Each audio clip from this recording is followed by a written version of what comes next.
Chapter 41 Morgues United Front 2. Farewell, I'll leave you to your administrative duties. Vikir left the city hall of Underdog City with a Chihuahua salute. Leading a single black horse toward the outskirts of the estate, Vikir was followed by another black horse, Phil. Good to see you again, Master. He was Lord Baskerville of Staffordshire, a knight of the Knights of the Pit Bull. He'd been in charge of Vikir's training once, and had stood by his side when they'd taken down an illegal slave auction house. How is Uncle Boston Terrier?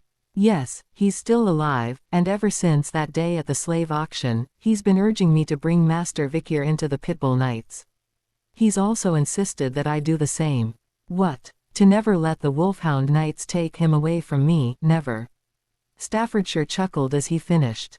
Vikir nodded in agreement. They led the servants, supplies, and other entourage that followed them to the Red All Mountain on the outskirts of the estate.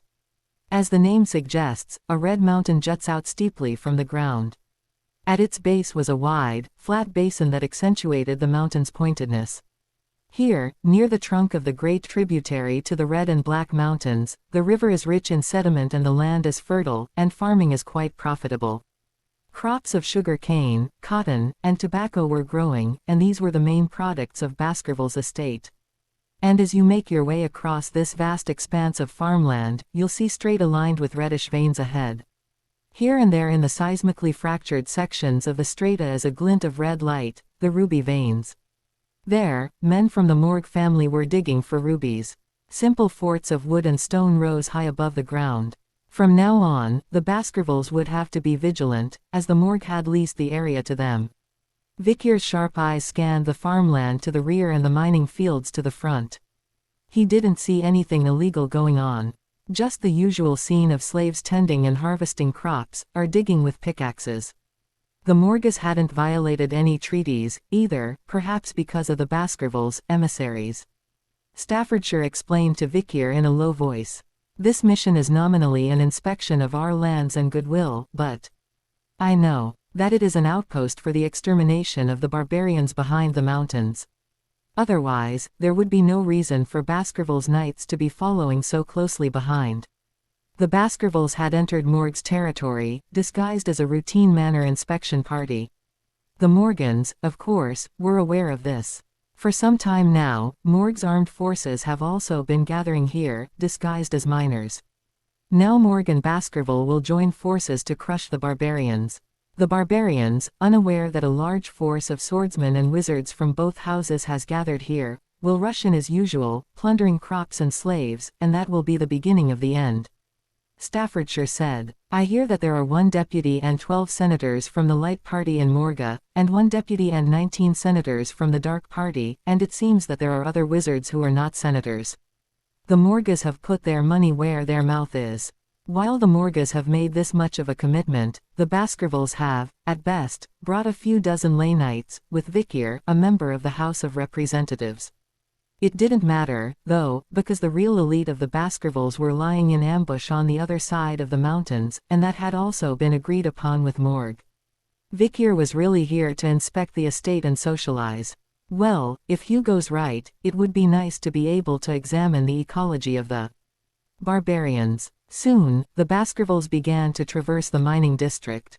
Everywhere they looked, they saw coal mines, and they saw palisades, stockades, and watchtowers rising high above them. Just then, Vikir slowed his horse as he spotted something. His nose caught the scent of burning. The smell of meat roasted to the limit and then charred to blackness. As if on cue, the horses are frightened and hesitate. Ahead of me, I see something perpendicular to the ground. It was long and pointed, sprouting vertically from the ground and reaching for the sky. And in the middle of it was something. Vikir kicked his hesitant horse in the back and pushed forward. The identity of the strange sculptures was now clear. It was a giant skewer of iron. Only one being could have created such a thing, an iron skewer forged from the trace elements of iron contained in the soil. A mage. It's not surprising to see something like this in the grounds of the Morgue family, who are known for their mage sect. However, the things pierced by the skewers and nailed to the ground are quite alien. Skulls. And charred flesh. The bodies impaled on the skewers had all been burned to death. The bodies were mixed and matched, demonic and human alike, and some of them had been burned to the bone, leaving nothing but empty skewers. Whirling. With each gust of wind, the skewered corpses crumble into black powder. Gross. A lump of charcoal, unknown to the barbarians or the demons, falls from the skewer and scatters ash on the ground. You've been warned, Staffordshire said, looking up at all the things that had been impaled on the skewer and burned to death. This must be a warning to the demons and barbarians of Morgoth. And Vikir already knew of one person who did this. Single quote. You must have grown up, then. Vikir was reminiscing in his mind. Who's there? Stand down. Identify yourself. Ancaljan shouts came from the watchtower up ahead. Vikir looks up and sees 3 women descending from the top of the watchtower. Elderly women, treading on thin air as if it were a staircase. Fiery red hair, dresses out of place in a murderous fortress. Victor already knew their identities from his knowledge before the regression. Hysis, Middlesis, and Losis, triplets of Morgoth. 16 wives of the year. Each a master of water, grass, and earth magic, and the synergy of the 3 of them together. Born on the same day and at the same hour, they were called the 3 flowers of Morgoth. However, the world called them something different. Samwa. It means, 3 plagues. Each one of them was said to have an insane personality, and together, they were said to be unstoppable. They were notorious in Baskerville for their pride and arrogance. It's no wonder they're the ones who ruin the friendly competition every year. To top it all off, they have strong magical skills that make up for their nasty personalities. And here they were, the 3 sisters of Morgoth, guarding the gateway fortress to Morgoth territory. Vikir stepped forward and spoke. We are emissaries of House Baskerville. Hysis, at the head of the line, smirks. So, we're here to inspect the estate and exchange goodwill. Open the gates of the fortress. Not now. I've sent a report to those in charge, so wait. The horse said wait, not wait and see. Vikir asked. How long do we have to wait? I don't know, maybe tomorrow. Ho ho ho. It was more than a plea, it was an argument.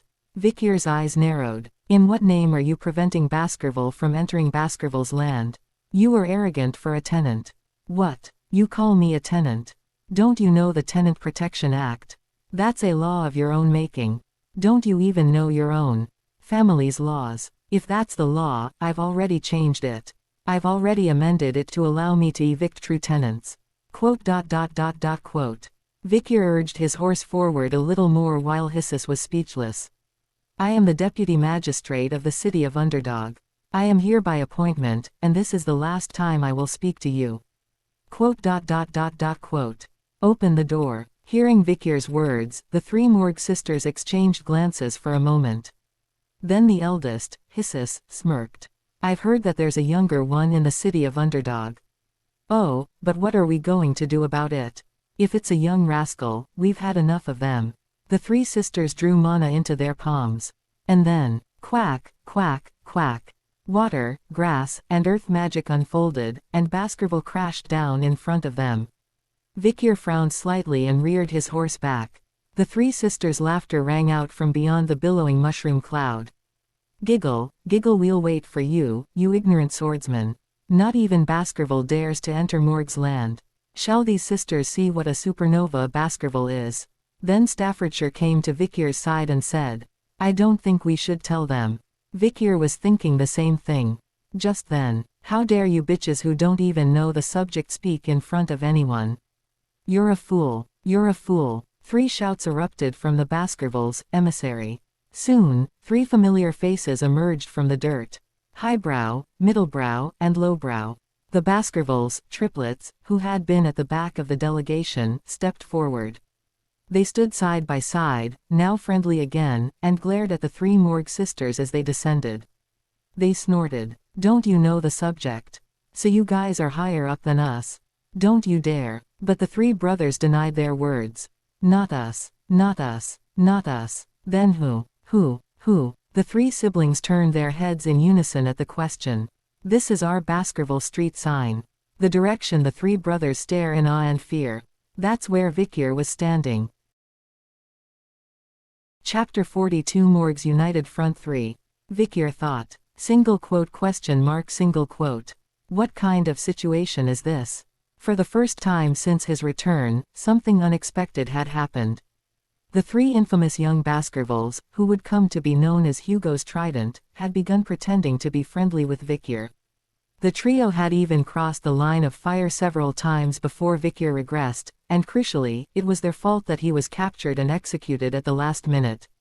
But what about now? The high, middle, and low brothers stood in a circle around Vikier. Whereas before they had surrounded him to harass him, now they were surrounding him to protect him. He's the poster boy for our line, you can't let him fight just anyone. He has to pull his weight. Protect. Lowbro even turned his head and winked at Vikier. Vikier was even more bewildered. I just got my finger chopped off, and this is what he's going to do. But this wasn't the first time Vikier had encountered this behavior from the triplets. Certainly, they've been noticeably more civilized since the last time they hunted a troll in front of everyone. Maybe even before that. Maybe since he'd killed a Cerberus in his first practical assessment at the age of 8. I knew something was off when I walked up to Vikier while he was scarfing down a haggis and pretended to be friendly. Vikier had spent his entire life avoiding the attention of his siblings. They were too weak and young to be worthy of his attention. But this indifference must have caused a mutation in the triplets' minds. After all, it was in the Baskervilles' nature to follow the philosophy of the strongest. What's more, they seemed to be under a strange illusion. Leave this place to us, Vikier. We'll repay you for recommending us to the academy. Leave it to us, Vikier. We'll repay you. Leave it to us, Vikier. We'll make it up to you. The triplets speak with determination. Vikier suddenly remembered his conversation with Hugo not long ago. He had mentioned the triplets without thinking when asked who he was close to, and it had apparently impressed them. Vikier decided to keep his mouth shut. Quote. It's always cute to see a kid who thinks he's doing something great. Plus, these triplets have a fucked up personality, so that's one cute thing about them. Vikier thought for a moment. They could be useful. These triplets will surely grow up to be very useful killing machines. They might not have the brains to make their own decisions, but they certainly knew how to do what they were told. They've been used for all sorts of sneaky and dirty jobs, so they've proven to be both skilled and loyal. Hounds, literally, fiercely obedient to their master's command. And that was something Vikier knew all too well, having been bitten by their teeth. Finally, Vikier gritted his teeth in defeat. I'll give you a chance, brothers. The triplets' faces lit up. They stood in front of Vikier, looking even more pleased than when they'd received Hugo's praise at the end of the month review. Well, if they're going to go to all that trouble, why shouldn't I? Vikier decided to stay in the background for now.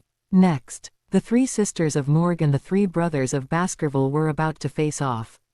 The three sisters of Morg and the three brothers of Baskerville had already met at several annual events, and they had a reputation for getting along very badly. The three sisters struck first. What a bunch of idiots, all you know how to do is stick together in threes. Lausus was the first to bring her hands to the ground. With her powerful water realm magic, she formed countless water droplets and began to shoot them out. Puff puff puff. The force of the water droplets flying at high speed was powerful. It was said that falling water could take a long time to pierce through rocks, but the mana-laden droplets she was sending out could pierce through rocks in an instant. The ground is devastated. The droplets of water that Lausus unleashed pierced countless holes in the ground, drenching the earth with moisture. Middlezia followed suit. She specializes in powerful earth magic, and with a sweep of her hands, she gathers the loose soil together. Crunch, crunch, crunch. At Middlezia's command, the waterlogged and deformable soil formed an earth wall that surrounded the three sisters. What's more, sharp rocks protruded from its surface like blades, allowing for both defense and offense. Finally, the eldest sister, Hissus, stepped forward. Specializing in powerful grass magic, she flicked her hands together and pulled the grass seeds from beneath the ground. Thick plant stalks sprouted and vines grew, feeding on the waters of Lothus and the soil of Middlethus. Land, water, and plant life worked in synergy to make Morg's fortifications stronger and stronger, while at the same time putting pressure on their enemies. Indeed, these are the qualities that have earned it the name, the Three Flowers of Morg. But Baskerville's three brothers were no slouches either. Ha, ha, ha, ha, what are we going to do with all that grass and no meat? What are you going to do? What are we going to do? Hive was the first to jump up. A pale aura of gaseous form drew out a single sharp tooth and slammed it into the dirt wall in front of him. Then, pow, pow, the earthen wall cracked open, revealing the inside. It was only one circle of magic, so its defense was obviously limited. The blades of middle brow and low brow followed suit, slashing down. The high-speed rotating auras vaporized the flying water droplets and shredded the plant stalks. Clang, clang, pow, sword and magic clashed ferociously. The magic was drawing in more mana, recreating the power of the elements more strongly, and the sword was exploding with firewood from the mana and life force in his body. Which is stronger, magic or sword? It was an ever-present debate between the neighboring realms of Morg and Baskerville. And at the forefront of that debate today stood these three sisters and three brothers. Each of the six was fighting to prove their family's banner. Quote. Watching on, Vikier was bored to tears. After all, what tension could there be in a battle between three first-class mages who could only use first circle magic and three lowly sword expert juniors who had just mastered the first form of Baskerville? What's more, Vikier is a cripple from across the river, with no real attachment or brotherhood to the Baskervilles. I wish they'd all just die. It's an extremely cynical attitude. But the other knights of Baskerville, with the exception of Vikier, had a different attitude. They all seemed to be quite excited, even if they didn't say so. Staffordshire turned to Vikier, who had a sullen expression on his face. Aren't you having fun? What? Isn't it a competition of talent and potential among young dreamers who will one day carry the family name in tow? If you put it that way, I'm a dreamer. Master, you're all ready, and you're not fit to play in that age group. It's just a waste of time. I must pass quickly, I have a meeting with the head of the fort to discuss. But Vikier couldn't finish his sentence. Quack, quack, quack. A powerful explosion ripped through the area. The three sisters of the Morg family and the three brothers of the Baskerville family were all stunned. Flames roared, consuming everything around them. Skewers of steel rose from the ground, turning the area into a field of thorns. Puff, puff, puff. The skewered wall of earth collapses in an instant. The searing heat burned away the water and vegetation before Baskerville pushed back the triplets' blades and sent them flying. A line of fire and iron, red and black, separates the Morgans from the Baskervilles in an instant. The magic was so powerful that even the other Baskervilles, who had been watching the children's fight with amusement, half-sheathed their swords in surprise. Crackle, crackle, crackle, crackle. In the blink of an eye, the surrounding cotton fields turned into an inferno. The Baskerville triplets barely made it beyond the wall of fire. But their hair was already charred to a crisp. Hey, what the hell, you almost burned me. What the hell, what? The triplets jerked their heads up to protest Morg's overreach. But Morg's three sisters on the other side of the room were treated even worse.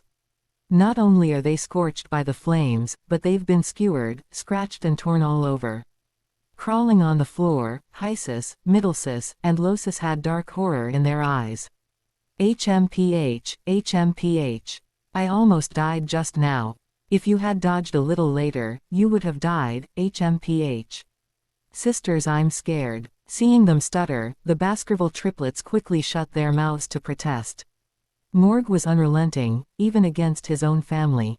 All heads turned toward the direction the fire magic had come from.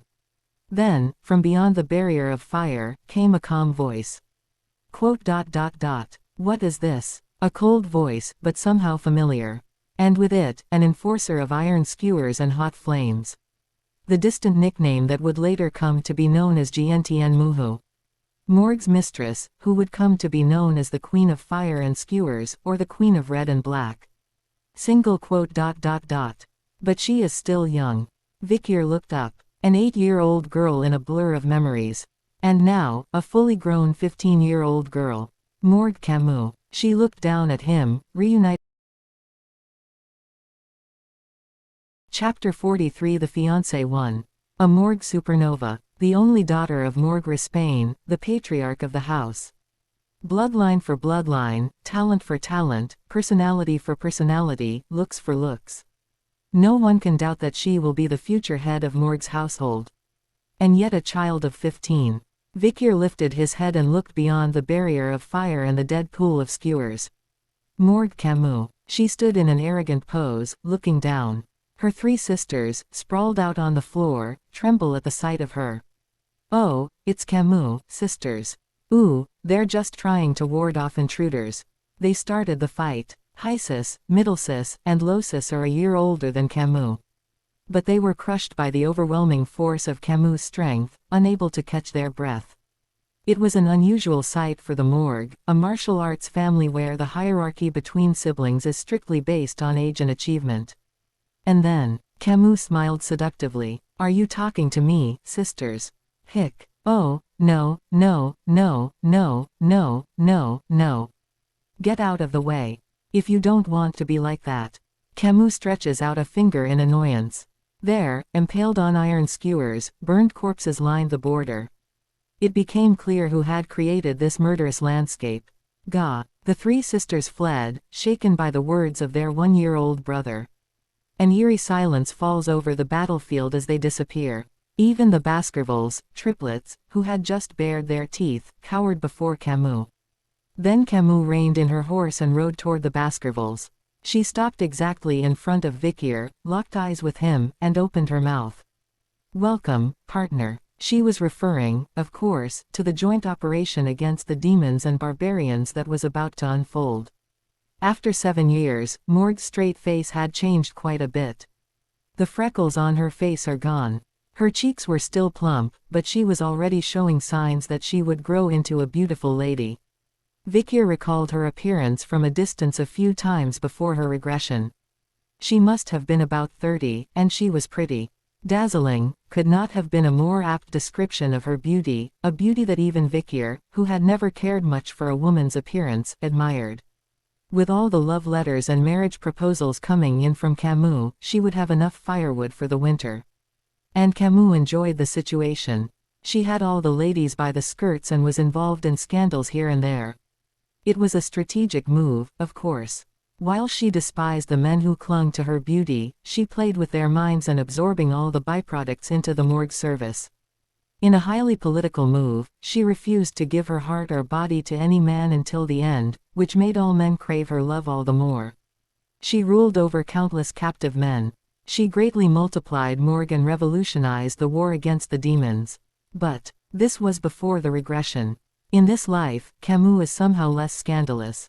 She is surprisingly quiet, considering that by the time she turned 15, rumor has it that she is not seeing a single man, despite her age. I don't understand. Vikir reined in his horse with a bit of puzzlement. Beside him, Camus reined in her horse, following closely behind.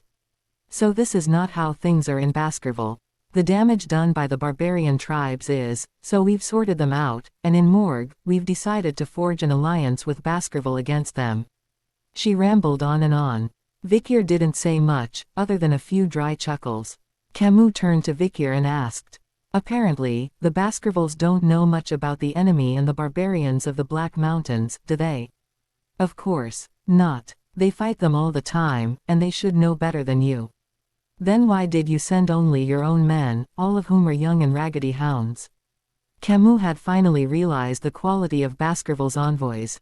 It had already been agreed with Morgue that Baskerville's true home lurked in the mountains on the other side. What do you ask when you know?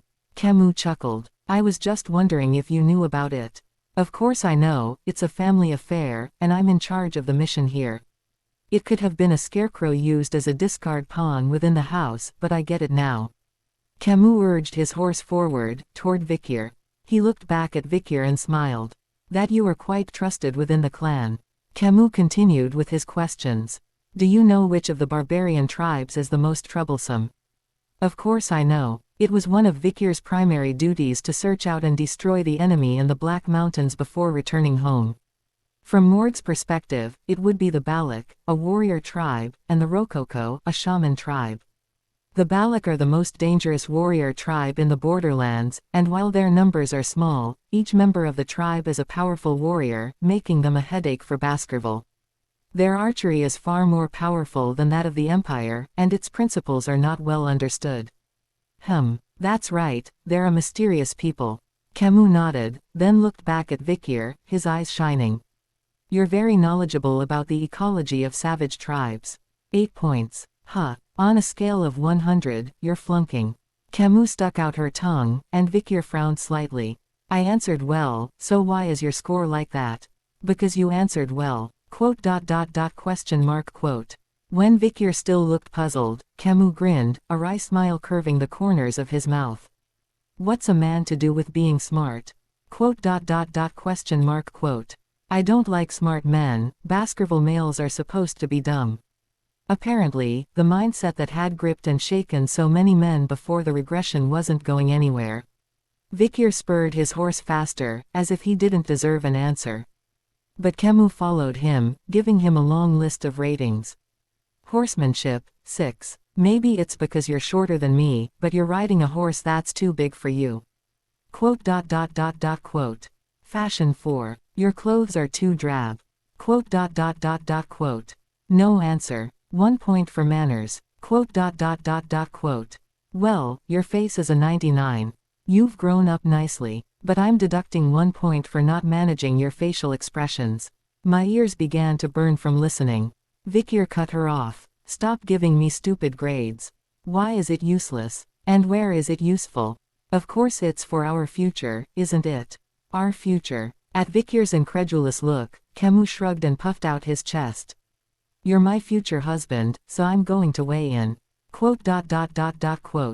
If I'm flirting with you, then you should evaluate me too, right? Quote. No, I'd rather be judged, because I need to know what you think of me. Vikir asked in disbelief. Why do you think I'm your husband? Why? You passed your uncle's test the other day. As Vikir thought about what he was saying, he remembered a time when he had competed against Morg's deputy, Adolphe. At the time, Adolphe the Mad had a jar of water on his head, and Victor had broken his sword at the end of the duel and used the shards to break the jar, passing Adolphe's test. Quote. But that was already 7 years ago. But now she was saying it as if it had happened yesterday. Camus shuddered and said, how could my uncle judge your husbandliness by such a crude test? He made that promise in front of everyone, and now I'm a married woman, but what can I do? A promise is a solemn law. I have to obey it, even if I don't want to. I'll obey it, I'll obey it, I'll obey it. No one said anything, but she was burning hot. Vikir watched and thought, what an accomplished fire mage. If he had mastered fire magic to the extreme, would he be able to spontaneously combust like that? Vikir was mildly curious. Anyway, that's that and this is this. It would do no good to go against the wishes of the woman who was to become the head of Morg's household, so Vikir was considerate of Camus. Forget what happened that day. I'll pretend it never happened. For a moment, Camus stiffened. Vikir watched and thought, a paralyzing spell. That's amazing for a moment. But why did she cast it on herself? Sometimes wizards could do things you couldn't understand. I didn't really care, but diplomacy dictates that I should at least ask what's going on. Vikir had just opened his mouth to say, hey, how do you make something that wasn't there, make something that was? Camus suddenly screeched. For the first time since his regression, Vikir panicked. He had just opened his mouth to say something. I know because I'm a genius and I never forget what I've seen. With Camus' shout, something flew into Vikir's face. A shredded piece of cloth. It was a blood-red robe, the size of an 8-year-old's. Boldly emblazoned with the Baskervilles' sigil, it was the cloak Vikir had once used to cover the naked Camus. 7 years old, the cloak still smelled faintly of that day's sweat. Holding it in his hand, Vikir scowled at Camus as she moved away. Quote. You're giving it back without washing it. Chapter 44 The Fiancé 2. The fortifications of Morg came into view. Huge earthen walls stood in a circle, dotted with wooden and iron watchtowers. Camus and Vikir were walking around the fortress, talking about this and that. The barbarians are raiding the ruby mines and plundering the native slaves and crops. They're taking the slaves not to save their own people, but to sell them as slaves elsewhere. Exactly. There are many barbarian tribes, and they do not consider each other kin, so they would not hesitate to sell criminals of their own tribe or captives of other tribes into slavery. I see, and I'm glad I don't have to answer the stupid question of why barbarians fight amongst themselves. Camus reached out and gestured to the mud wall in front of them. These walls were built by earth and iron mages for a month. The size of the wall was enormous. If ordinary people had built it, it would have taken a year, not a month. It would have taken hundreds of men to build it. Vikir moved closer to the earthen wall. Then he saw something strange. There was a grid of steel beams embedded in the hardened earth wall, but they were only visible to Vikir because of the holes in the wall. The earthen wall was pockmarked with holes that looked like the surface of a biscuit. Hundreds of them. Vikir studied the size of the holes. They looked to be about 3 centimeters in diameter. The marks of the Balak. Vikir's sharp eyes were identifying the enemy, the famous barbarian tribe beyond the Black Mountains. Camus nodded. The Balak are the most troublesome. Their arrows carry a powerful aura, and many have been killed by them while standing guard at night. They can punch through an earthen wall 2 or 3 meters thick, so do you have what it takes to defeat them? Even shield magic won't stop it. They fly so fast. Yes. That's why my uncle almost got himself in trouble once, not long ago. Camus smirked. Not long ago, he said, he'd been sniped at while searching for Mad King Adolf himself. I think the arrow pierced his shield, and it freaked him out. He was lucky to escape with his life, but his pride must have been bruised. Come to think of it, my lord, said Vikir, YHAD a similar experience, he has a scar on the bridge of his nose. Vikir remembered the scar on the bridge of Hugo's nose. Wounding Swordmaster Hugo and Class 6 Master Adolf, Balak's archery was indeed something to be wary of. It seems the barbarians have some talent. Who is it? I think it's a woman, but she's too far away to make out her identity, and they wear black paint on their faces, so it's hard to memorize. Camus threw up her hands in annoyance. Anyway, the Balak are the most threatening, even though they only number about 300, and the next most threatening, the Rococo. A warlike tribe, the Balak. They are a nomadic, plundering, warlike barbarian people who belong neither here nor there. They have been on the move for unknown reasons in the last 7 years, and have come into increasing conflict with Baskerville. The Morgue, who have recently leased some of Baskerville's territory to develop ruby mines, are equally annoyed with Balak. Camus looked out over the water on the distant horizon and spoke. The Morgue have their fingers crossed, but barbarian raids are so stealthy that it's hard to detect them. Besides, we have a gap in our vigilance about once a month. Gaps? Vikir asked, and Camus arched an eyebrow. The Morgue are a matriarchal society, so women are overwhelmingly in charge. Even the wizards who stand guard are women. But what does that have to do with the gap? Well, about once a month. Because there's magic. But you're mages, aren't you? Vikir asked, and Camus opened his mouth for a moment, then chuckled. You've got a bit of a stupid side to you, don't you? Question mark quote. Okay, I like it. Bonus points for being a man's man. It took Vikir a moment before he understood what Camus meant. In the distance, someone was looking for Camus. A female wizard rushed to the cage and bowed before her. The search party has captured a barbarian scout alive. A prisoner had been taken. The one being dragged away in ropes was a man with brown skin and black hair. From the tattoos on his body, Vikir could guess his tribe. You're from the shaman tribe, Rococo. I don't know how he ended up here, but his fate is already sealed. Morgue Camus. She faced her captive with a fearsome aura. Did you get any information? The mages beside her cringed. Nothing for now. What about mind magic? It doesn't work. The powerful spell makes it impossible to read their memories. Camus turned away. She walked over and stood in front of her captive. You raided Morgue's fortress once before and took some slaves. Among those slaves was a Morgue woman. She is my half-sister. Her name is Rose. Camus glared at Rococo's captive with searing eyes. What did you do with her? The captive's tightly closed mouth slowly opened. At the word, Camus raised an eyebrow. Interpretation. Where is the barbarian returnee? But no one answered him. They just glanced at each other uneasily. One wizard spoke up apologetically. They were all killed or taken away when the barbarians attacked, Vice Captain. Then there is no one to translate his words. For the moment, no. It was an awkward moment. Everyone had a puzzled look on their faces. I speak a little Rococo. Vikir stepped forward. Camus stared at him, wide-eyed. You can do that, too. What are you not good at? Not very well. I just know the basic vocabulary. Vikir stood in front of Camus. Camus asked. Ask him where my half-sister is. The girl you kidnapped in the last raid. She has red hair, red eyes, and unusually white skin. She's about 12 years old. Vikir nodded, then turned to Rococo's captive in front of him. A short reply came back. Vikir's expression hardened for a moment.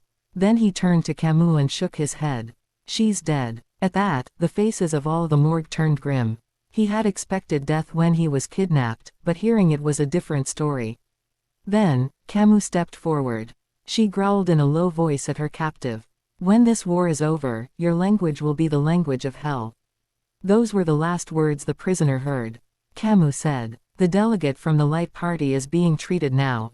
The delegate of the dark party is now inspecting the opposite estate, and I, Morgue Camus, a member of the council and deputy fortress master, will make the judgment here. That was the end of the summary trial. And now, with a flick of her hand, Camus drew a circle of magic in the air. Then, poof, a large iron skewer sprouted from the ground. The iron elements hidden among the earth elements came together and exploded, and the skewer that formed impaled Rococo's prisoner in one fell swoop. From groin to crown, the prisoner struggled, unable to even scream. He was nailed high up in the air, impaled on a metal skewer. Flames began to crackle beneath him. Crackle, the skewer burns. In the blink of an eye, Camus had burned Rococo's captive to death. All the slaves who saw it looked at it in fear. It was the same with the people of Morgue. The sound of someone being skewered and burned to a crisp. Black powder scattered in the wind along with the smell of burning meat. In front of that terrifying fire, Camus smiled nonchalantly. Let's go. She grabbed Vikir from beside her and they were out of there in no time. Everyone around them could only stare after them with a faint sense of dread. Meanwhile, back behind the earthen wall, Vikir was a little surprised. Not that he was surprised to see a man skewered alive and burning. Vikir had spent decades rolling on the battlefields before his return, and had seen much worse. It was the expression on Camus' face that startled Vikir. Camus had gone to a place where no one was around, and now was crying. Her face contorted, her eyes red, tears streaming down his chubby cheeks. Vikir's mouth was half open in disbelief. Oh, my God, to see the weather goddess crying. Of course, she had seen it when she was 8 years old, but it felt very different now that she was 15. But I'm still 15, I thought. After staring at the crying Camus for a while, Vikir finally spoke up. Quote. Why are you crying? Why would I cry? Camus screeched and looked around for anyone to hear. Vikir closed his mouth for a moment, then opened it again. You must have been very close to your sister. I was. She was very protective of me, an innocent, good child, not fit for Morgue. After speaking, Camus squatted down against the earthen wall. They were about the same height, but somehow she seemed much smaller now. Vikir thought to himself, don't be so sad, she must have gone in peace. When Vikir offered his awkward words of comfort, Camus snapped back. Who do you think you are? The question was a mixture of anger and sadness. Vikir noticed. Camus understood him. I'm a genius. I can't talk, so I can't listen. Quote. Tell me straight. Tell me if I heard right. Vikir could only nod with a heavy expression at Camus' words. Rococo's captives' last words hadn't been dead, they had actually been eaten. The Rococo are a tribe of shamans and cannibals. It is their custom to eat their captives. Hearing Vikir's confirmation, Camus began to tear up again. Quote. I'm sorry. I'm sorry I couldn't protect you. I'm sorry for you. Camus cried and cried. Vikir stood still beside her and remained silent. Surprised that Morgue Camus, the queen of red and black, of fire and skewers, would hide such a thing behind her mask. And after some time had passed, Camus rose from her seat. She dabbed at her cheeks with her sleeve, wiping away the dried tears. She returned to her original cold expression. She looked at Vikir, who stood off to the side. That wasn't so bad. Quote. I would have killed him if he'd shown any flimsy sympathy. There was no way a lowly threat from a 15-year-old girl was going to have any effect on a 100-year-old man who'd seen it all, but Vikir gave a grim nod anyway. Whatever. Sometimes it's comforting to just be there. Not knowing what to do with a 15-year-old girl who was crying, staying still had paid off this time. Next, Camus patted Vikir on the chest. No time to mourn, boy. We need to recover and get revenge as soon as possible. Quote. Come with me. There's something we need to do together. Camus sounded quite determined. Chapter 45 The Fiancé 3. 7 years ago, there was an 8-year-old girl in the Morgue family who was broken. Morgue Camus, the youngest member of House Morgue, a renowned mage family. Her extraordinary talents were evident from the earliest days. The young children of Morgue gathered for a lesson in magic. Now, the road to magehood is hard. As you look into the abyss looks into you. You must always be careful and cautious because if you look into the depths, you might be eaten by a giant demon. When the children heard the tutor's words, each of them felt a vague sense of fear and terror. Only one. Camus snorted. Nonsense. The tutor furrows her brow. Ms. Camus, why do you say it's nonsense? You said that when I look into the abyss looks into me. That's bullshit. Camus gives you a stern look. The abyss of magic is so wide and deep that no human mind can comprehend it. Quote. Because I look into the abyss looks into me. Nonsense. Just because an ant can see me doesn't mean I can see the ant, and the abyss doesn't know I'm looking into it, and it doesn't care.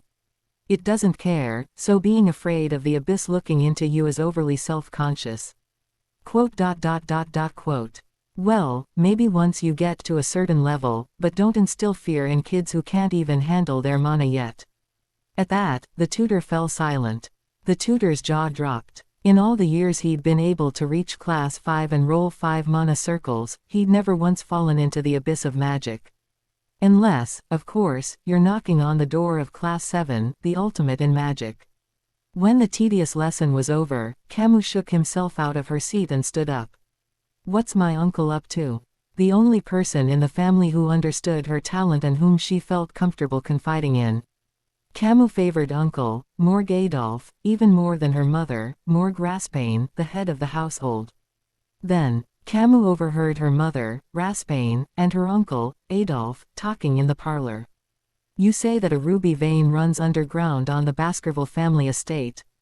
Yes, sister. It looks like a collision is inevitable. That's a big deal, Hugo, and I don't want to have to bow down to that bastard. Plus, that's where the barbarians are raging, so does that make it a three-way war? Well, for one thing, the vein runs into the Baskervilles' territory, so we're at a legal disadvantage. Also, your barbarians are a group that the Baskervilles have been struggling with for years, so a local conflict would be very damaging to the family in more ways than one. Raspain and Adolphe looked grave. Then Camus stepped forward. I'll take a look. Lesparn and Adolphe gasped in surprise. Does she know what's wrong with this? Wait, sister. Let's hear what the kid has to say. She's a genius, you know, and maybe she can point out something the grown-ups don't see. There is why Camus likes her uncle Adolphe. Raspain and Adolphe nodded in disbelief at what Camus was saying. Let's give it a try, shall we? After that, let's solidify our cooperation and push for joint development. Not a bad idea. It's hard to believe they came from the mind of an 8-year-old. And wouldn't it be great if we also discussed the issue of nepotism? I like the idea of in-laws going into business together, rather than just bowing out. AKA the prenup strategy. Camus had another good suggestion. Raspain's eyes lit up and she asked. You mean a pact with the Baskervilles? Who do you think we should send? Well, what about the triplets, Hysus, Middlesies, and Losis, who are useless to anyone? Camus answered nonchalantly, not giving it much thought. Morgue immediately begins to negotiate. Adolphe took Camus with him to Baskerville, and Camus used her being a childhood innocence to openly question Hugo in her own home. But, For the first time in her life, Camus had to suffer a bitter defeat. That one. From the opposing camp came an 8-year-old kid. I don't know the logic behind it, but she was definitely outgunned. Camus was so angry that she started crying and almost lost her mind. I've never experienced anything like there in my life. No one else, not even her 8-year-old peers, not even teenagers, had ever done there to her. Not even adults. Everything in the world had always gone the way she wanted it to, and HHE had never been caught off guard. But that day was different. Everything had gone against Camus' will. And the reason for there was the dark-haired boy she had met that day, the one. If it weren't for you. So Camus was furious. She wanted to show the first person he'd ever met her true colors. So she challenged him to a fight in the training grounds, where swords and magic clashed. She fought with all her might. But the creature was cowardly and dodged the blows. Crackle, crackle, crackle, crackle. He flicked her fingers at her forehead, as if she was just playing around. And it really hurt, too, as I kept getting hit. Her face zoomed in for a close-up. I felt blinded by anger. You feel like it's just you and him in the world. All I could think about was punching him in the face. ... Right then. Boom. There was an accident in the next room. There was a huge explosion and my clothes were burned to a crisp. I hastily tried to hide behind the dust and smoke, but it only saved me a few seconds of nakedness. It was only then that she became worried. There are tons of people here besides me and him. What an embarrassment. Morgue supernova, her genius, her next big thing, the person she respected and trusted, all in one moment, naked in front of everyone. Even 8-year-olds have their dignity, she has her pride. Camus fought desperately to keep the tears from falling. She was about to be stripped naked in front of all the kids her age who had always looked down on her. Especially when the sneaky triplets in the next room. I didn't want to cry naked in front of them. They would make fun of me for the rest of my life. But what can I do? But there was no way out of their situation. Soon the dust would settle and she would be the laughingstock of the world. I should die, Camus thought to herself. Just then. Flutter. Her vision went black. Something heavy but warm and cozy covered Camus' naked body. She looked up and saw him, right in front of her. He had removed his own clothes and covered her, leaving him naked. Isn't he ashamed? Camus thought so, but he didn't seem to think so. He flaunted his nakedness for all to see, without a trace of shame. Camus felt her heart pound in her chest as she stared at his naked body. The first time she had ever suffered a defeat, the first time he'd ever seen the naked body of someone her own age. So many firsts were jumbled together in Camus' mind. For the first time in her life, her good hair stood on end, and so did the time that flowed around her. For what seemed like an eternity, she stared at him, secretly thinking to herself that it was a good thing that she had brought out the marriage pact strategy before she left the clan. He was pinned down by her uncle. Camus had always liked and followed her uncle, but for that moment, she thought he was being unfair. He's a grown man, and he's persecuting a child. She had always been grateful to her uncle for treating her like an adult, but not as much as she was at the moment. What? The kid continued to challenge her uncle. An indomitable spirit that refused to back down in the face of such a stark disparity in skill. Camus felt mixed feelings. He knew of her uncle's strength and greatness, but she couldn't stop her gaze from drifting to. Inwardly, she was surprised that she was hoping for such a ridiculous situation, that guy would defeat her uncle. And then, the fantasy became a reality. In a situation that even the strongest Camus thought was hopeless, the one, surprisingly overcame her uncle. Chirp chirp chirp. A broken water jar, a stream of water, and a dazed uncle. The Camus cheered at their shocking outcome. It even jumped up and down in place. Her uncle looked shocked and expressed her disappointment, but it was none of her business. She had always despised the frivolous laughing and jumping of 8-year-olds her age, but before she knew it, she was laughing and jumping like a normal 8-year-old. After the negotiation went well. Arriving home, Camus went to bed. The stuffed animal she always hugged when she went to sleep, she decided to put it aside. I'm not a child anymore. Instead, her usual cuddle had changed. Vikir's black jacket, the cloak that, he, had wrapped her in, became her first love. Camus slept in it every night, always burying her face in it as she fell asleep. The smell of musty sweat was somehow thought to be a good thing, and I slept better with my nose buried in it. Sometimes my heart would suddenly thump in my chest, other times I would feel a tingling sensation all over my body, and other times I would nibble the collar with my teeth on a sudden impulse. When the nanny would suggest doing the laundry, Camus would raise her hand and firmly stop her. These things aren't worth washing.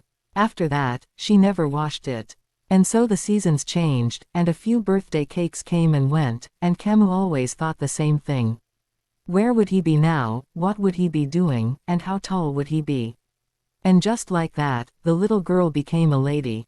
She went to the ruby mines all the time because she loved rubies, but she never saw him.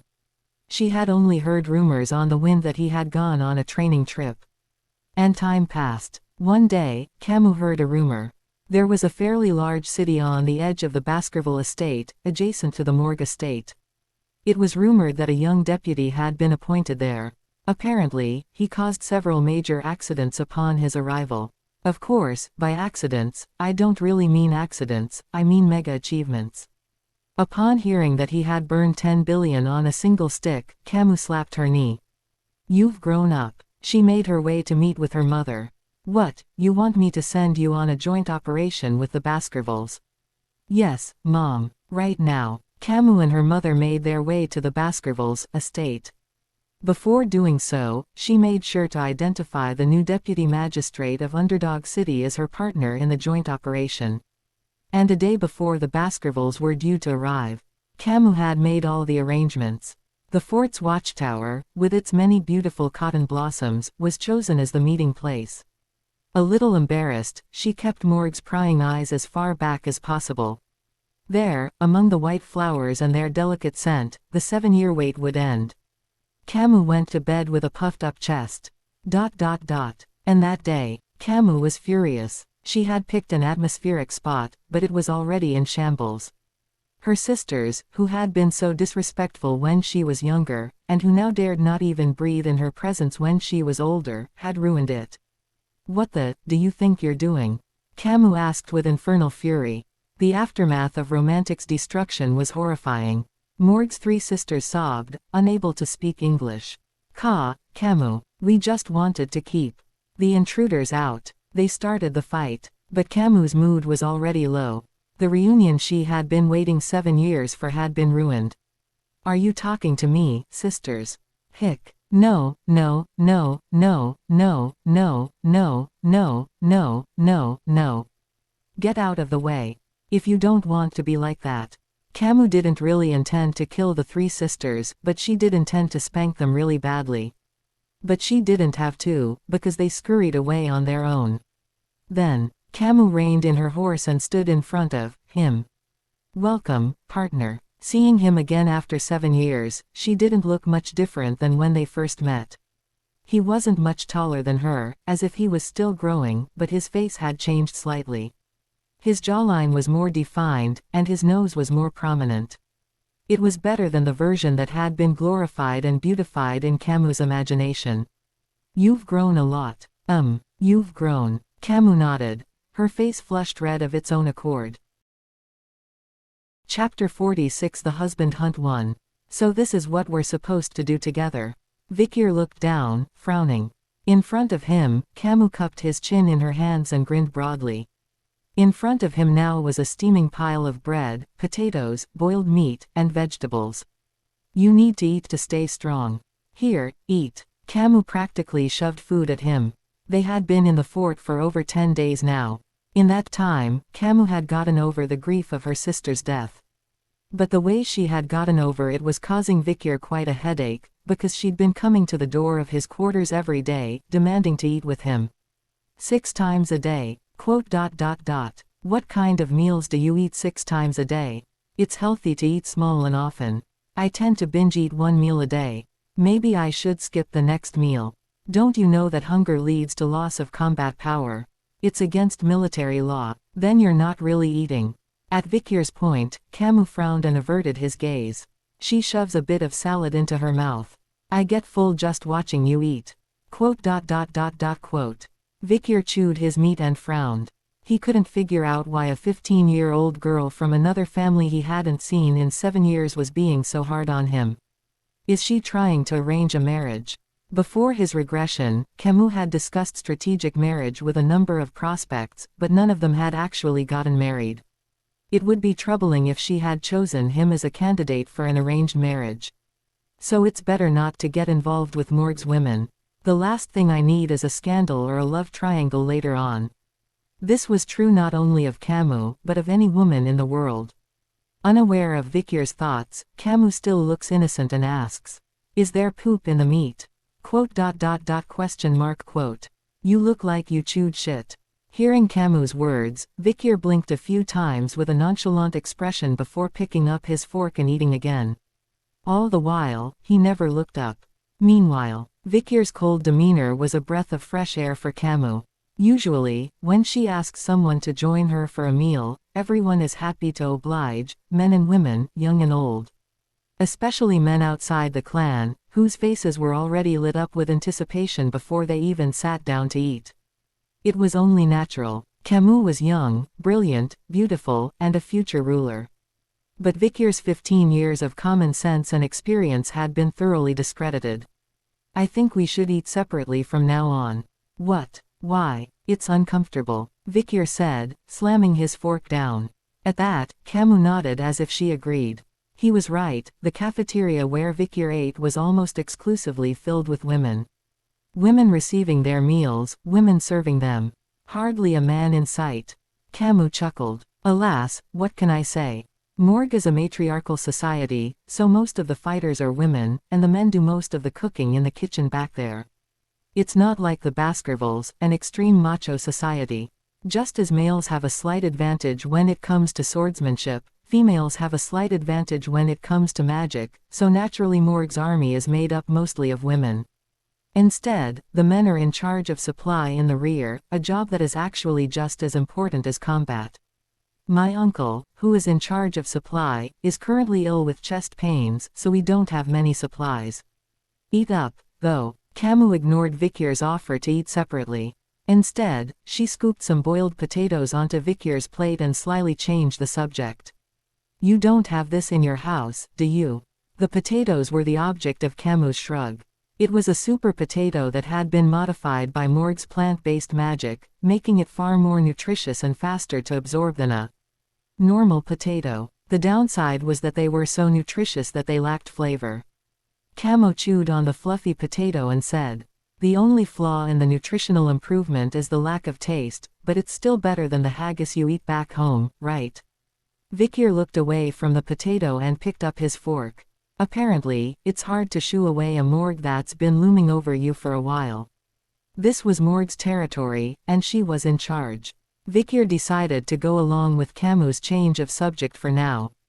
It's not bad. Quote. Camus repeated. Vikyr picked up Morg's potatoes with a serious look on her face. They're not bad. It's just that you guys cook them badly. I'm sorry, but the cook in this fortress used to be a chef in the Imperial City, and I have a picky palate, so he's specially brought in.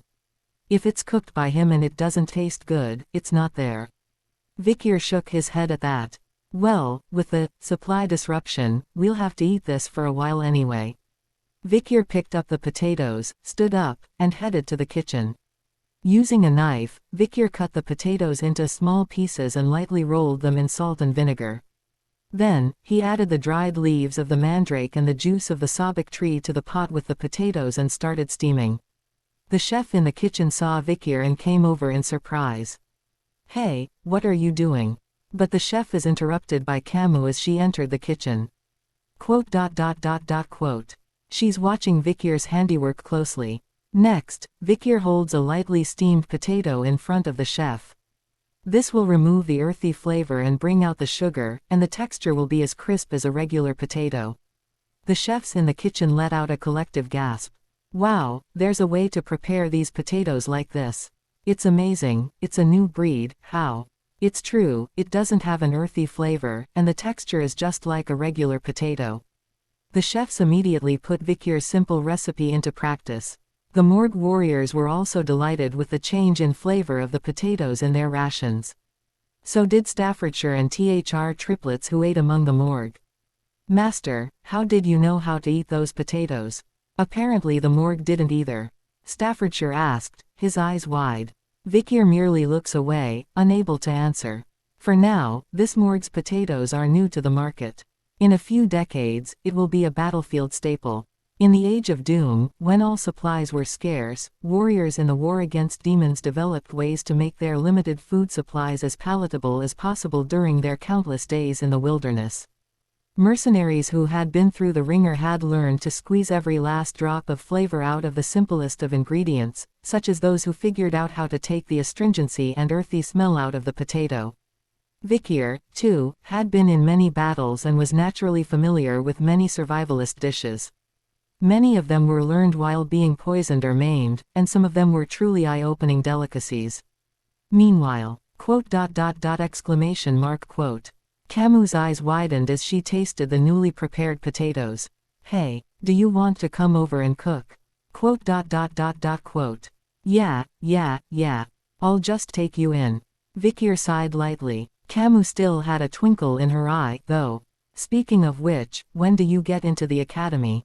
I'll match you. I'm probably getting an early entry by a year or two. It would be so much fun if we could be first years together." Just then, Camu's playful eyes immediately changed color. She stops talking and closes her mouth. And then, Vikyr's mouth fell open as well. The air outside the window changed in an instant. They both felt it at the same time. A sense of foreboding that the others hadn't yet felt. And then, a loud bell began to ring outside the window. It was the signal for a barbarian attack. Chapter 47 The Husband Hunt 2. An arrow flew through the air with a crash and stuck in the dirt wall. Boom! The hard-baked earth wall exploded with a loud bang, leaving a huge hole. A soldier who was taking cover behind it was instantly killed by the arrow. Booming voices echo from the edge of the jungle. Balak, a tribe of brown-skinned savages. They had swords and bows in their hands and were attacking Morg's fortress. Ping! An arrow flies, and a soldier is sent tumbling down the ramparts. In the blink of an eye, Balak's barbarian warriors overturned all the skirmishers and scrambled up the ramparts. They set fire to the cotton fields below the walls and dragged the barbarian slaves with them. The howls of wolves were everywhere. The barbarians of Balak rode their great wolves in groups of 2 or 3, and in their hands they carried nooses of strong rope. These were thrown into the air, and a slave, always a woman, a man, and a child, was taken alive. It was like a hunt. The surprise was so swift that the fortress was in an uproar. Flames were everywhere, soldiers were dying, and many slaves were being dragged alive. And in the midst of it all, Vikyr descended. Some of the barbarian women's eyes lit up when they saw him. They tossed the nooses into the air, swung them up, and hurled them at Vikyr's throat in unison. And with that, tut, the 3-strand rope noose snaps around Vikyr's neck. The barbarian warriors kicked at the mounted wolf's loins, driving it like a horse. But, crack! The wolf was forced to stop running. Vikyr was standing there, unmoving. Thud! The rope noose tightened around his neck, but Vikyr didn't budge. Next, Vikyr twisted the noose with his hands and gave it a firm squeeze. Quack, quack, quack. The wolf and the 3 barbarian female warriors sprawled across the floor. The faces of the barbarian men around them twisted. They shouted something and pointed their bows at Vikyr. Arrows of incredible speed. In unison, they lunged for Vikyr. But Vikyr's hand was much faster. Whoosh! Vikyr quickly drew his longsword and imbued it with an aura. The liquid aura of the graduator symbolized a single point on the tip of the blade. Pop. Vikyr drew a figure of 8 with the tip of his blade, slicing all the flying arrows in half. The barbarians shrank back in horror at the sight of Vikyr's aura. They couldn't help but notice. This manipulative power could only be seen by those who touched some singularity. Vikyr squinted, taking in the group of Balak before him. Brown skin, hair of varying shades of silver, gray, and black.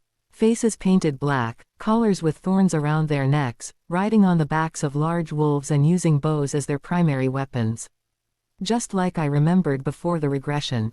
I've faced Balak's warriors many times before. They are not only intelligent but each warrior is highly skilled. It is fortunate that this is a plain with a fortress, for if we turned against them in the middle of a dark jungle, we would have had a hard time. Before we set out, Hugo assured me that we were not to engage until we were joined by the main body. This was Baskerville territory, but it was leased to Morgue, so Vikir had no reason to risk his life in dispute with them. Quote.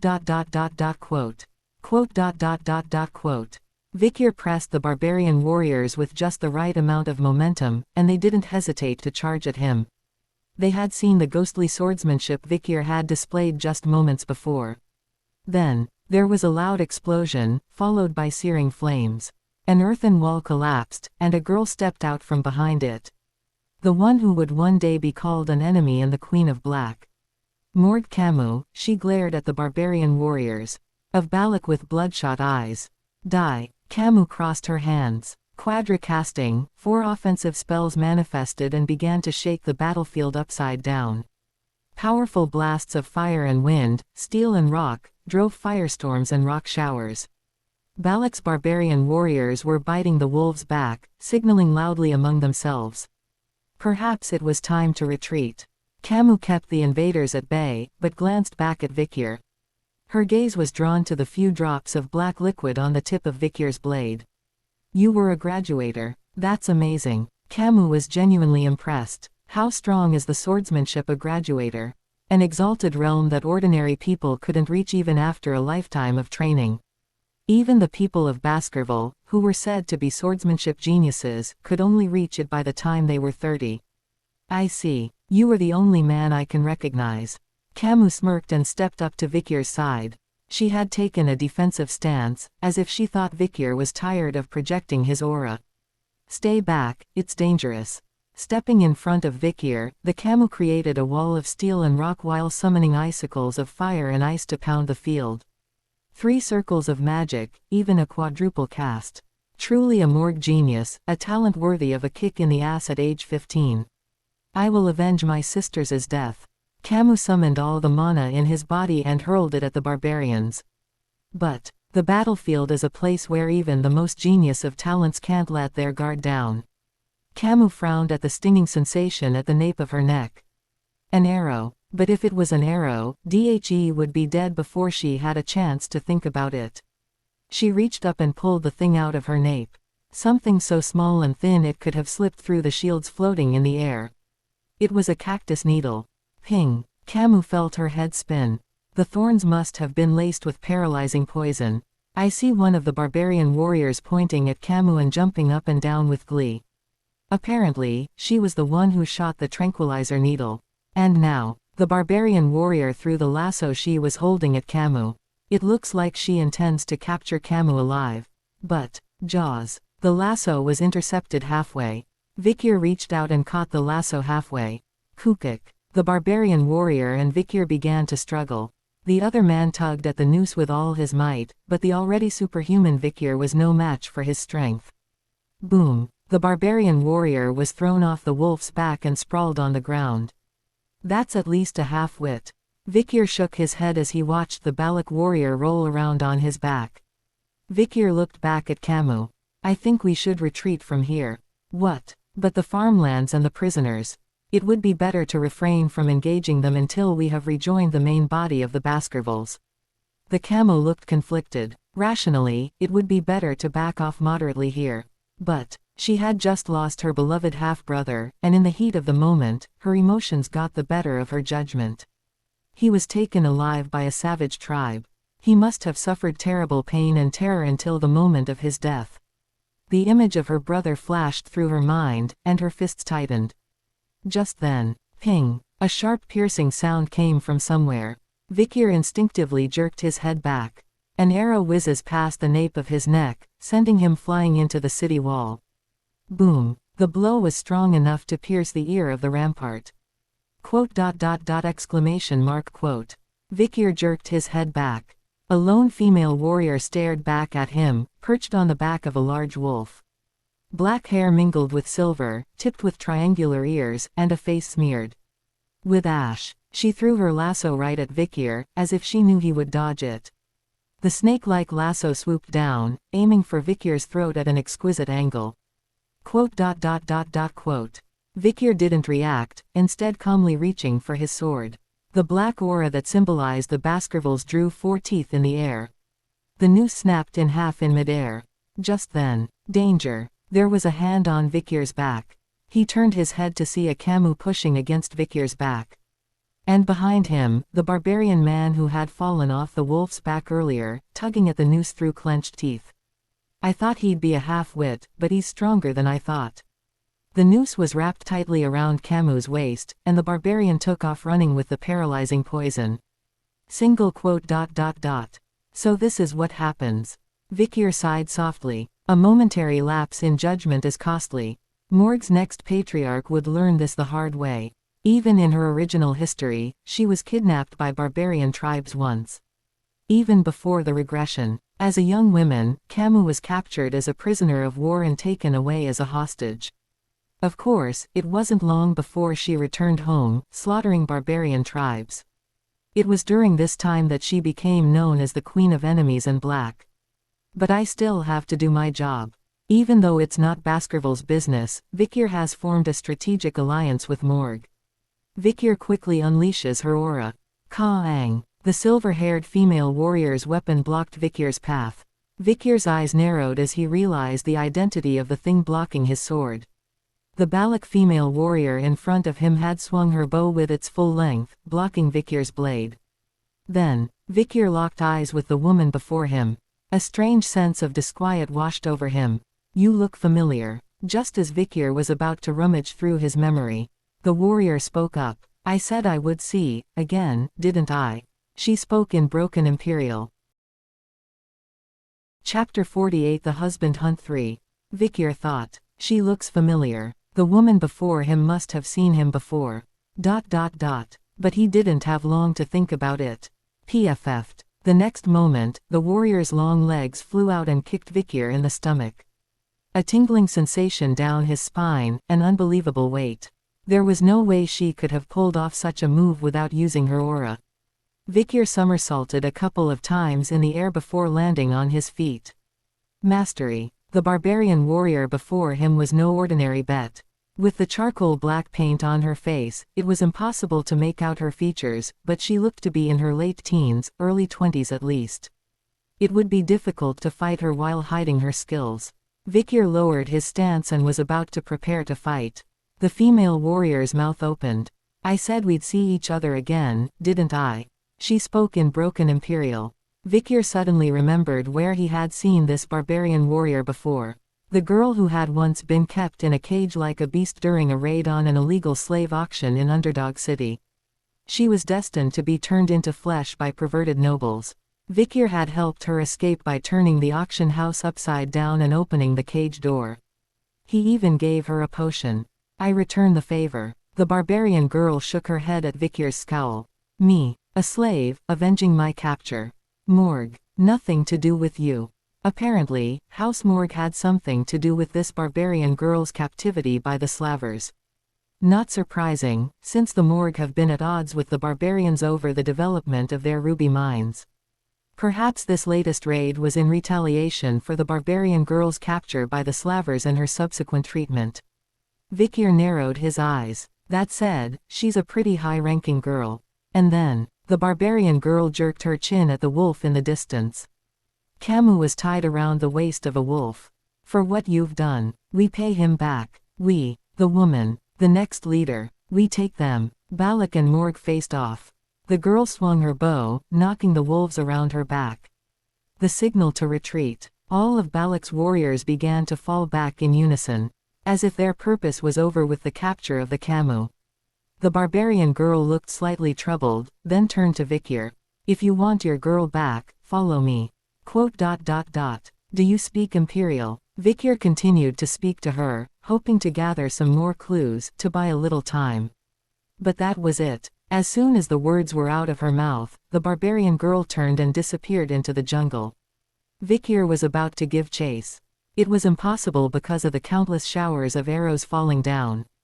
Should I reveal my power? If he unleashed all of his hidden power, he might be able to break through that rain of arrows. But, Camus, that was impossible, as Adolphe, leading his soldiers, charged into the battlefield. Vikier took a few steps back to avoid the arrows. With so many eyes on him, he couldn't afford to show his strength. Give me my niece. Enraged, Adolphe cast a great spell, turning the earth upside down. But Balak's warriors were fast and skilled. The vanguard easily sidestepped Adolphe's magic and disappeared over the water, while the rest scattered in countless directions to confuse the pursuit. In the end, Balak's raiders fled into the jungle, most of them, leaving only a few casualties behind. This nonsense. Adolphe stood dumbfounded. So did the mages who had brought reinforcements. It took less than 3 minutes for the Morgs to respond to the emergency signal announcing the invasion, but the Balak assault was so methodical and swift that it would have been all over in that time. The raiders were well organized and caught the inexperienced Camus off guard. Slaves and crops would have been one thing, but the kidnapping of the next head of the family was a big deal. Adolphe stamped his foot as he watched the sun set over the water. The waters of the Red and Black Mountains were terrifying, but they became even more dangerous after dark. Entering the waters at night was suicide. One wrong move could mean annihilation. Just then, we can still catch up. Vikier stepped forward. He gazed into the depths of the water. I've been in there when I was a kid. A lie, of course. He'd only been in there once, briefly, when he was 8 years old. But Vikier had searched, scouted, and slaughtered countless times before his return, and he knew most of the geography underwater. Meanwhile, the mages of Morgue were dumbfounded by Vikier's words. One mage raised his eyebrows and spoke up. Entering the Black Mountains with a dark enemy is suicide. But he didn't finish his sentence. Those who won't go, go. I will not trouble you later. Morgue Adolphe, his eyes bloodshot, stood before Vikier. He had recognized Vikier's extraordinary abilities. With that, Adolphe bent down at the waist to be eye level with Vikier. Adolphe squeezed Vikier's hand with both of his hands, and he said desperately, "Please, I beg you. Help me save my niece." Vikier nodded. The raiders from earlier had obviously thrown their nooses at him, and it was Camus who had returned the favor. A debt must be paid, and without another word, Vikier turned and walked into the tangled jungle of roots. Maybe this is my chance to get out from under Hugo's control. They say a crisis is an opportunity, and Vikier thought he might be able to use this to his advantage. Dusk fell. The Earth Spider was losing. The watery terrain between the enemy and the Black Mountains is littered with all manner of fiends, poisonous plants, and traps. Bone-sucking mosquitoes, venomous thorns, spiders that walk without making a sound, narrow, deep cliffs between rocks hidden by fallen leaves. A normal person wouldn't be able to survive even a few hours in these waters, and the situation isn't much different for beings who have reached the pinnacle of nothingness. What's more, the nights are so deep and dark that even barbarians are reluctant to pass through them. All sorts of dangerous things are awakened from their daytime slumber. So it's no wonder that even the bravest of Morgue's mages wouldn't dare venture into the murky waters. But, in the jungle, among all these potential killers, there was a being who seemed to be weaving in and out of them with incredible speed.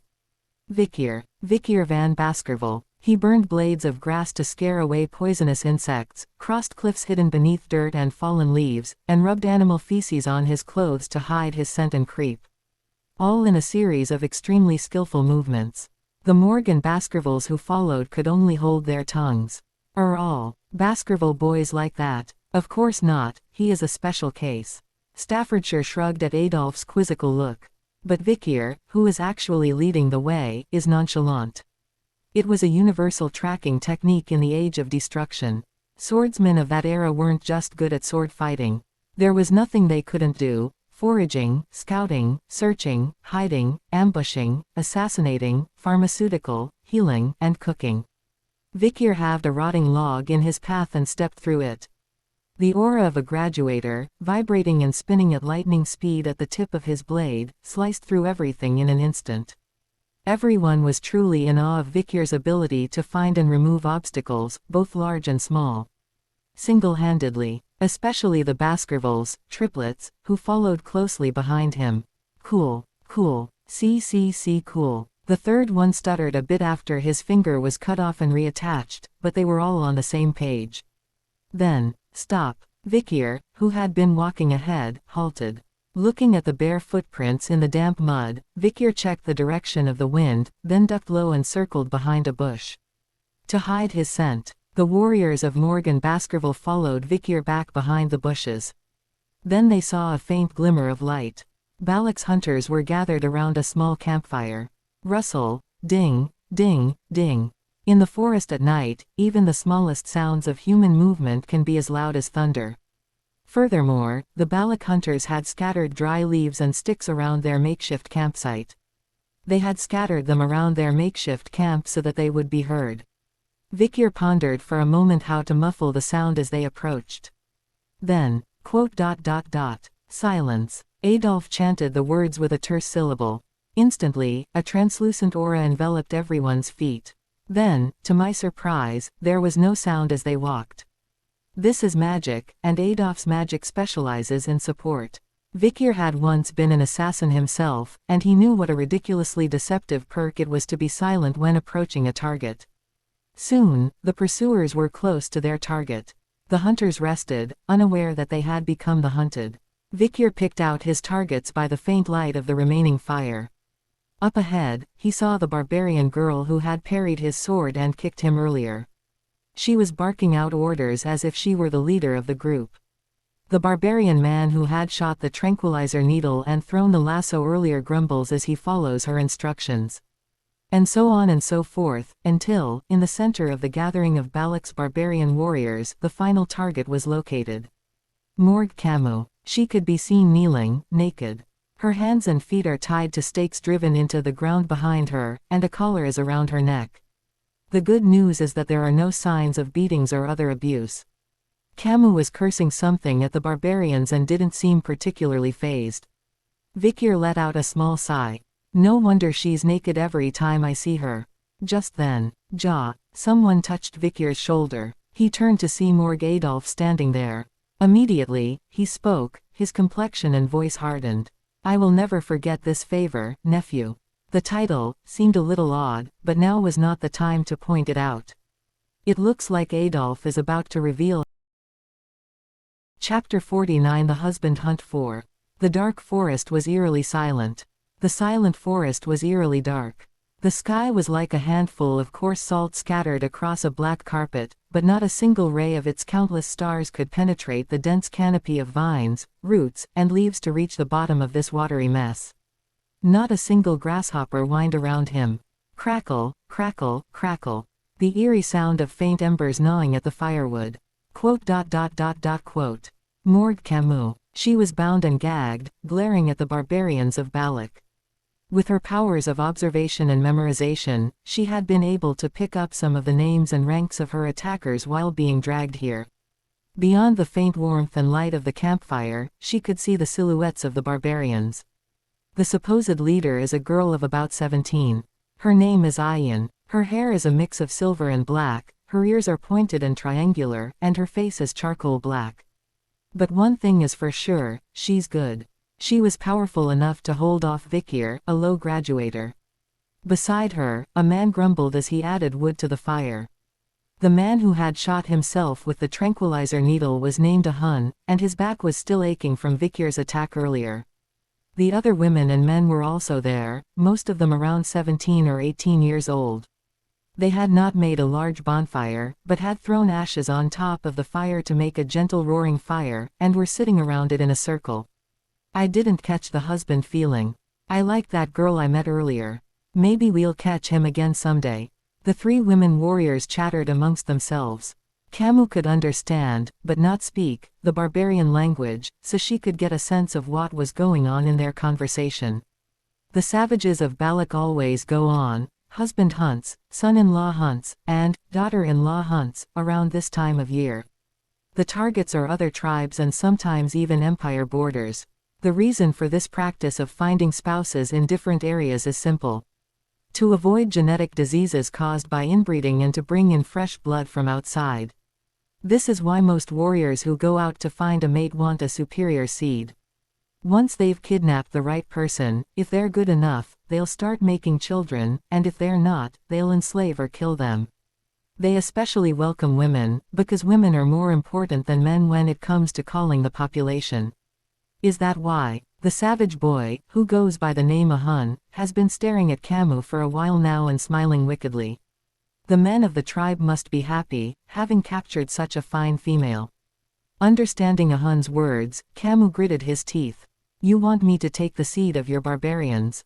I'll die for that. Camus immediately tried to bite her tongue, but Ahun was quicker to gag her.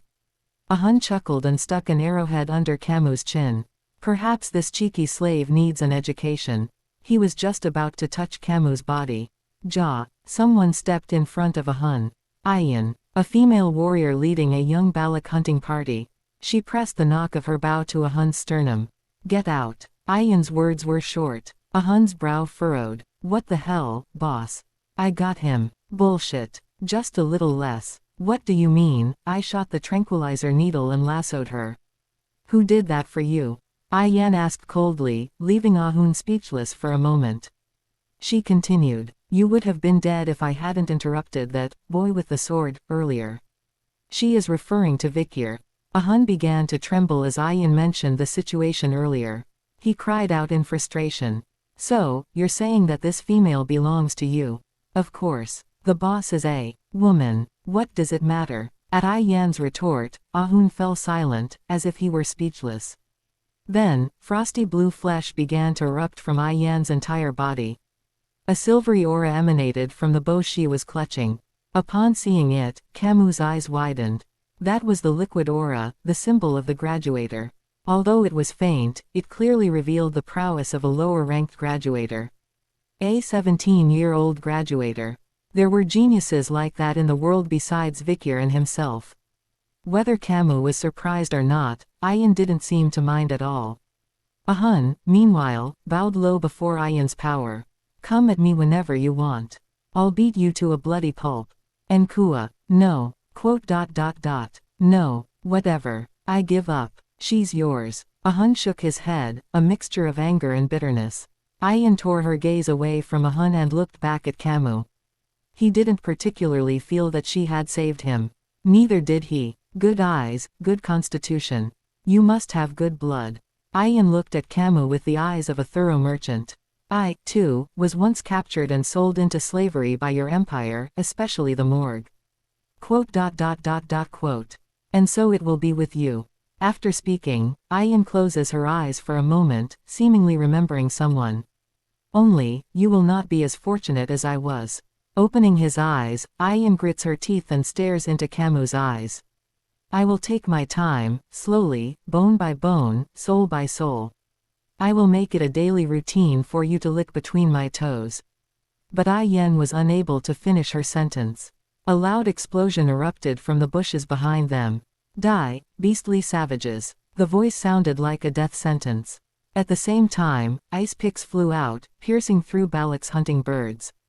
In less than a second, 3 or 4 of the hunters in the rear were dead. Behind them was Morg Adolf. Soon, Morg and Baskerville's pursuers were on the battlefield. I'll repay your debt. Baskerville of Staffordshire and the triplets of the Baskerville family slashed at several Balak hunters with their swords. Morg's mages were desperate. Numerous offensive spells were flying, creating a blaze of light and sound. ... Somehow, the Balak hunters were unable to respond. Despite the vast disparity in power, if they focused on planning and fleeing rather than fighting back, they should be able to minimize the damage. But why? Balak's hunting party, and the wolves they ride, are greatly perplexed and restless. It was as if they were more worried about Morg and Baskerville's surprise than they were about the lights and sounds they were creating. These lunatics are making such a ruckus in the waters of the night. Ahun jumped back in surprise. His uneasy gaze was fixed not on the swords and magic raging around him, but on the darkness of the water beyond.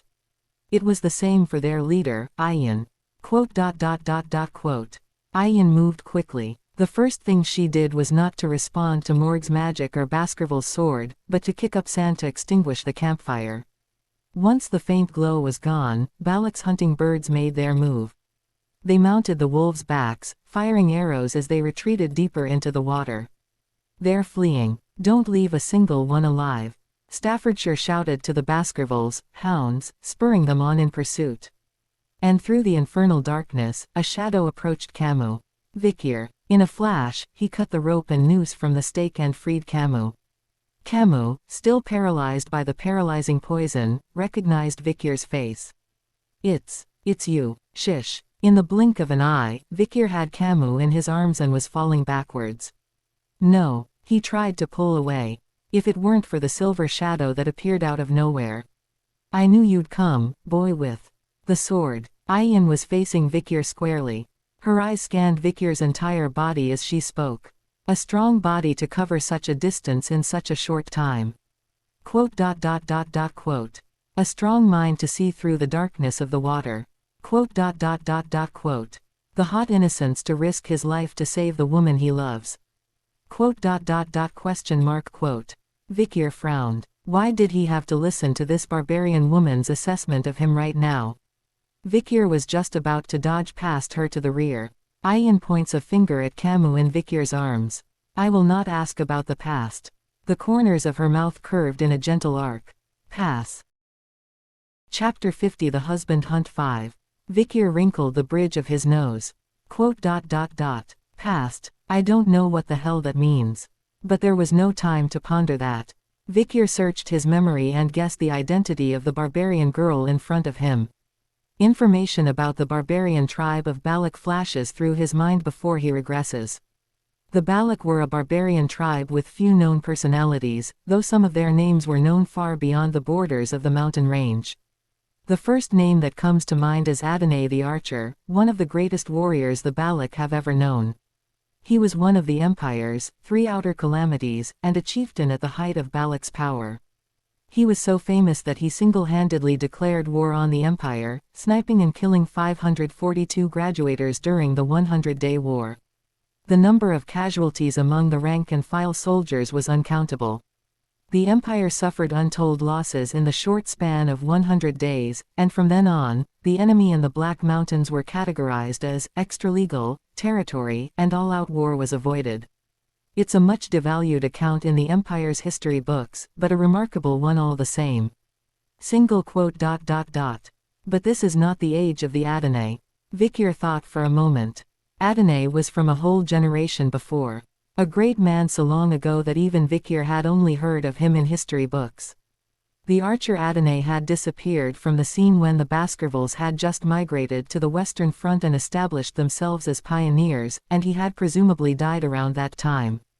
The current patriarch of the Baskervilles, Hugo Les Baskervilles, hadn't even been born yet. So, who else could have been of the same age and as famous?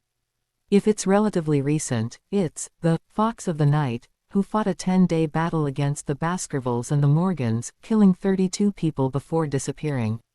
When Vikir was a boy, Baskerville and Morg had joined forces to wipe out their enemies and the barbarians of the Black Mountains. One of Balak's archers, who played a prominent role in those wars, was known as the Night Fox. Not much else was known about her, only that she was female. In the span of 10 days, she had killed 16 graduator-class swordsmen in Baskerville, 10 4th-class mages in Morg, and 6 5th-class mages. Vikir was too young to see the devastation with his own eyes, but he could guess at the aftermath, as many of his instructors at the Hound level had died. And it was the same in this life. The creature that had left scars on the bridge of Sword Star Hugo's nose and on Adolf's chest in a territorial dispute not long ago was probably the Night Fox. But she doesn't look the right age to be a Night Fox. It was clear that her current age was at least in her early 30s, and most likely in her mid-30s. Even if she was an archery genius, she must have lived and practiced for quite a long time to be able to wound a swordmaster and a Class 6 mage. The barbarian girl in front of him was probably only in her late teens. Although her skills were impressive, she was far too weak to be a Night Fox. It's not in the history books, and I've never heard of her. So what was this, some kind of bloodline from the Night Fox? Not much was written about the Balak in the history books, and even the local Baskervilles who fought them knew little about them. If the Night Fox, who might now be leading the Balak, had left any blood, it could be this girl in front of him. So much for the barbarian researcher. Vikir had thought a lot in such a short time. Just then, the sound of a wind blowing in from somewhere. It was too faint to be the sound of an arrow. But the hunter's senses, trained through the ages of destruction, would not allow for a gap as thin as a hair. Boom! Vikir swung the hem of the bloodwind to stop it in its tracks. It was a cactus thorn, a stinger laced with paralyzing poison. The same ones that had poisoned Camus before. What? How did you stop it? An exclamation of horror echoes across the water. A Hun, hiding beneath the roots of a tree, was panicking, his mouth clamped shut. Vikir debated whether or not to fight back, then withdrew his aura. All that mattered now was getting Camus in his arms to safety, and by extension, erasing his massive debt to the Morgas. Just be patient, I'll take you to your uncle soon enough. But Vikir did not finish his sentence. Camus in his arms was looking up into his face with a blank expression. Her complexion was flushed and she was out of breath. Her heart was beating too fast. Has it been poisoned with something other than paralyzing venom? Vikir asked Camus, sensing something was wrong. Poisoned. ... I think so. If so, this is bad news. Vikir hurriedly retreated. Ian drew his bow with lightning speed, but he couldn't catch Vikir as he darted backward. The rope snares fly again. The female warriors of Balak have been relentless in their pursuit of Vikir. But Vikir, too, has unleashed his auras, slicing through the lassos. With so many eyes on him, he was only able to display the swordsmanship and aura of a lower-level graduator, but that was enough to overwhelm the common warriors of Balak. But ping ping. Ian's arrows were so powerful that even Vikir had to be careful. The good news is that Ian's arrows are deflected by Vikir's rapid fire. Arrows aimed precisely at Vikir's legs, and the occasional noose flying by. Add to that the fact that Vikir is carrying Camille in his arms, and you've got a recipe for trouble. Meanwhile, Camus clutches at the hem of Vikir's robe in a show of understanding. ... Ah, I never thought I'd be an embarrassing heroine who only grabs ankles. Heroine, you're so self-conscious. Vikir scooped Camus up and kept falling backwards. Just then, a loud explosion puts a giant wall of ice between Balak's warriors and Vikir.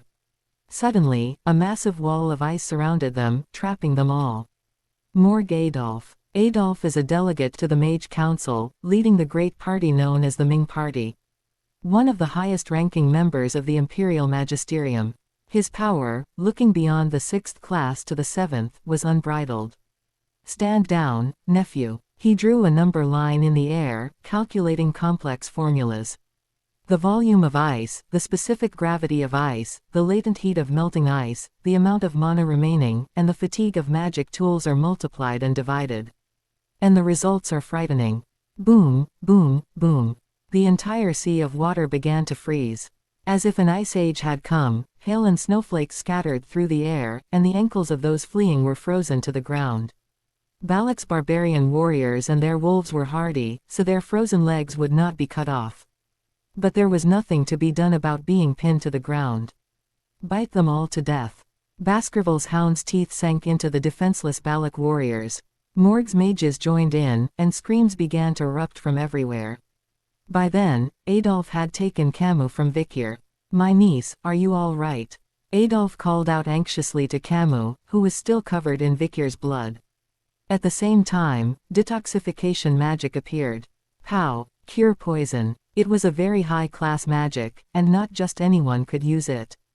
Adolf succeeded in removing some of the paralyzing poison from Camus' body.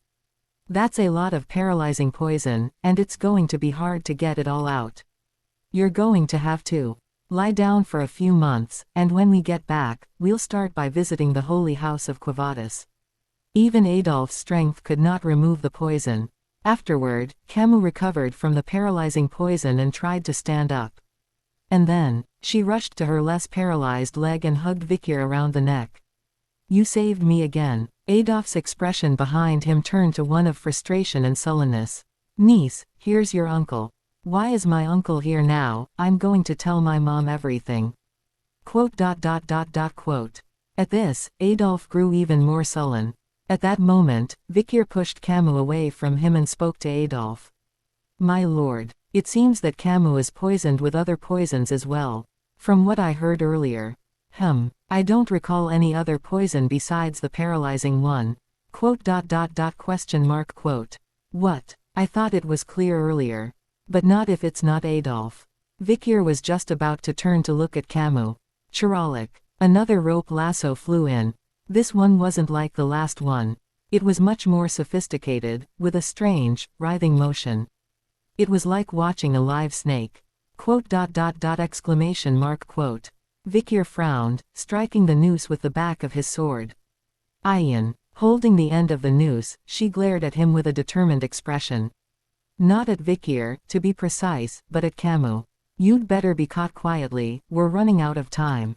Slurred Imperial, Vikir thought, puzzled. No time. What does this mean? Did she misspeak because SGE was not fluent in Imperial? Even now, the Morg and the Baskervilles are overwhelming Balak. It is only the Balak that we're running out of time. Bombastic sounds, bright lights, and high-pitched screams echoed from everywhere. SSSSSSSSs. The water reacts to the untimely disturbance. Leaves slowly rustled. Just then, it's finally here. A Hun, who was carrying the longsword, shouted in a seizure. All the Balak warriors who heard it stopped moving for a moment. Vikir scratched his head. Even the keen senses of a hunter who has lived through an age of destruction can't pick up on anything. Only a buzzing. Beelzebub, lurking within the arteries of his wrist, was warning him furiously. It's coming. Madam Eight-Legged. She's coming, she's coming. Balak's barbarians are hardy souls, whose faces never change in the face of the most severe torture. To see them so terrified now was indeed a grave sign. And now, something peeks out from the darkness. A heavier, darker blackness, casting its shadow across the water. This moment, drawn by the light and commotion of battle, an unknown horror was coming.